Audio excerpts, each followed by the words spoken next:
Hello folks, this is Jamil for Gunstock Reviews. We're here in Phoenix, Arizona at the Ben Avery shooting facility with Freddie Blish. Hey, Jamil. How you doing, buddy? Good, how are you? Today we're going to continue our series on dry practice. Yes. And today we're going to tackle the techniques of loading, unloading, and admin reloads. That's correct. You know, these are really essential for new shooters.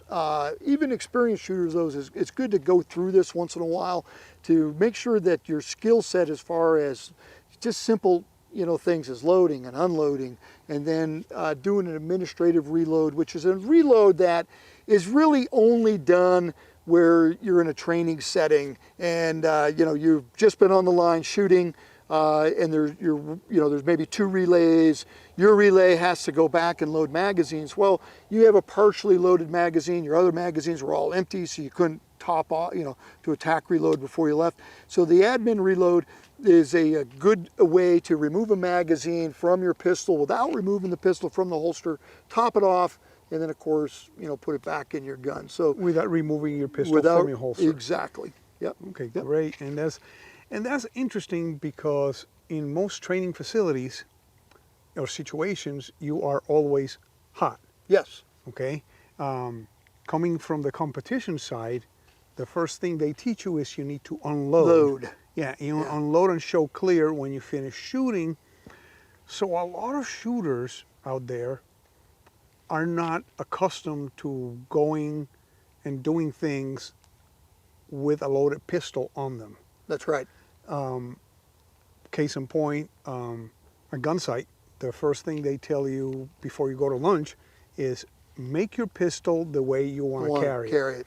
And my first time I was there and I was told that, I was shocked. Oh, we're going to go to lunch and we're going to have loaded pistols. The world has ended. Yeah, I know, but then, Ken Campbell explained, yeah, well, you got to get used to that if you're going to carry a gun. And it got into me, and it's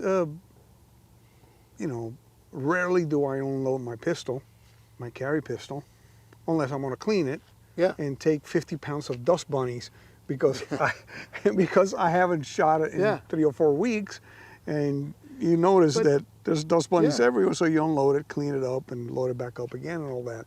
But the process of loading and unloading is something that, that's very important. As well as the chamber check. And that's the thing. You're responsible for knowing the condition of your firearm. But you're like, well, I knew that it was loaded. Well, all guns are always loaded, when I put it down. Well, okay, who's to say someone didn't come along and do something to your firearm in the meantime? There's stories that I've heard from my good friend John Farnham talking about law enforcement officers he's had in his classes where they go to use their firearm and the gun's all locked up.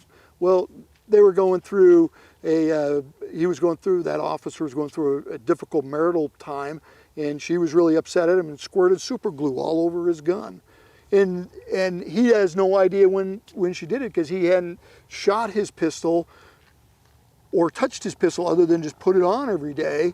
Never chamber checked it, never did anything like that from when he qualified with it 3 months prior to him taking the class with John. Wow. Yeah. That's a important thing to look at it at least every day. Yes.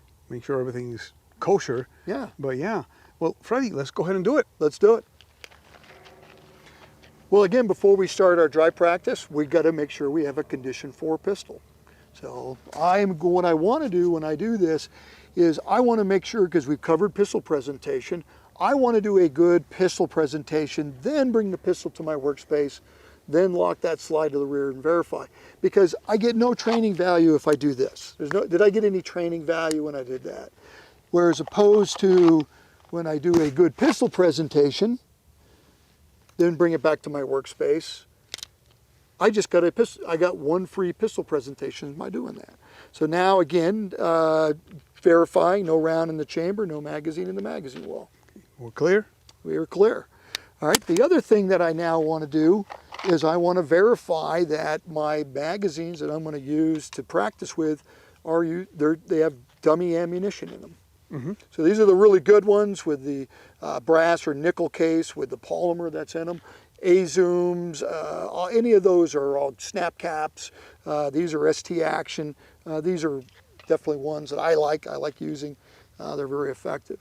Yeah, and especially when those actually use real pistol brass. Yes. Instead of being shaped. I have some of the all aluminum ones, but the rims are not the same diameter, and sometimes when you try to unload them, they fall off the extractor. That's right. And they cause malfunctions. Yeah. So same with the all plastic ones. The old plastic ones actually break the rims off. Right. You end up with yeah. Dummy rounds with no rims. That's right. Because they're all broken off. Yep. And they're good for 2 or 3, but no, for dedicated dry practice, you want, the good, ones with the brass case with the polymer, absolutely. So first thing we want to do is load the pistol. So again, what I'm going to do is a good full pistol presentation. Then I'll bring it back to my workspace. I'm going to reach down, I'm going to grab that magazine that's in the primary pouch, bring it up. When I bring it up, of course, my finger is straight along the front. The base is right in the palm of the hand. I seat that magazine flat to flat, finger touches, then my thumb, seat it firmly. I'm going to come over the top and I'm going to rack it, make sure that I have racked it firmly. Then what I'll do is I'll grab that slide behind the ejection port with this hand. This hand here, I'm just going to bring in like this, going to make it like a knife hand, bring it close to my chest, pull back, and I can feel that brass that's there. I can do that at night. That's important that you do that. Any kind of press check method that you use, if you want to use a method where you reach underneath and then reach in and touch like this, I don't like putting my hand in front of the ejection port or close to the muzzle. So that's a technique I'm not in favor of. Same with this one where I would reach here and come forward and do this.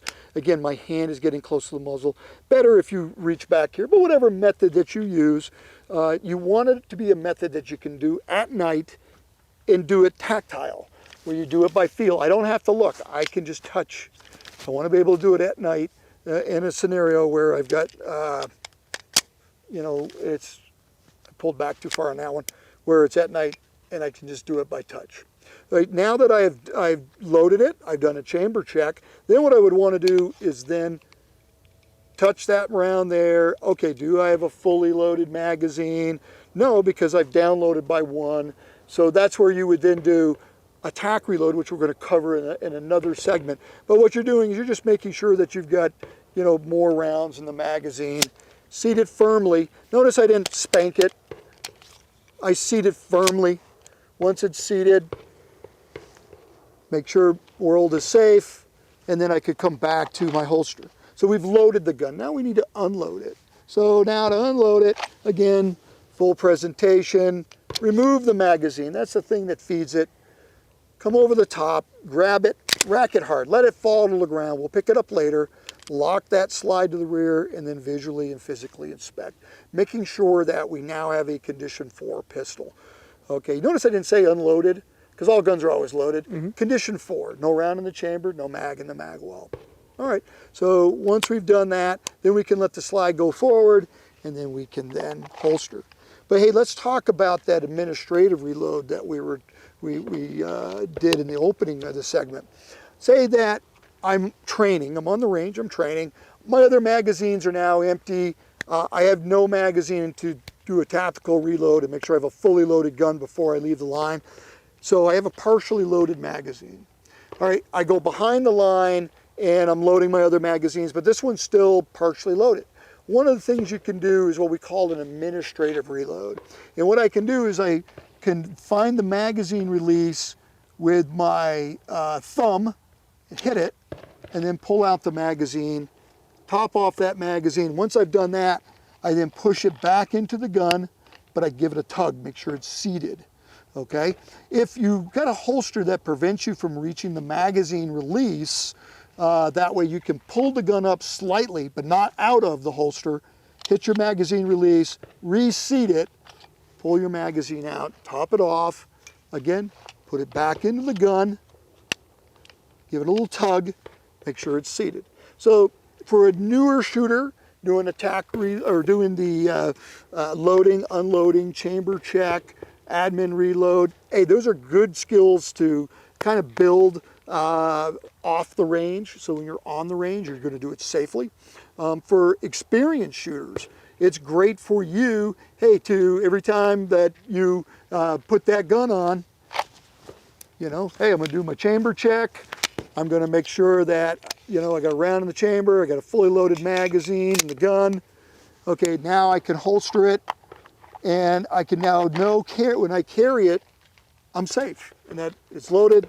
The the slide is moving, nothing's locked up, and it's safe for me to carry and know that I can trust my life to it. And makes your session at the range more productive. Absolutely. Because you're safe, you know how to do these things, and your session at the range is going to be a whole lot more productive. Yes, you're practicing skills that'll make you safer on the range. Okay, awesome. Thanks, Freddie. Thanks, We appreciate your time. And like always, guys, thanks for watching. Please remain healthy, stay safe, and definitely have fun at the range.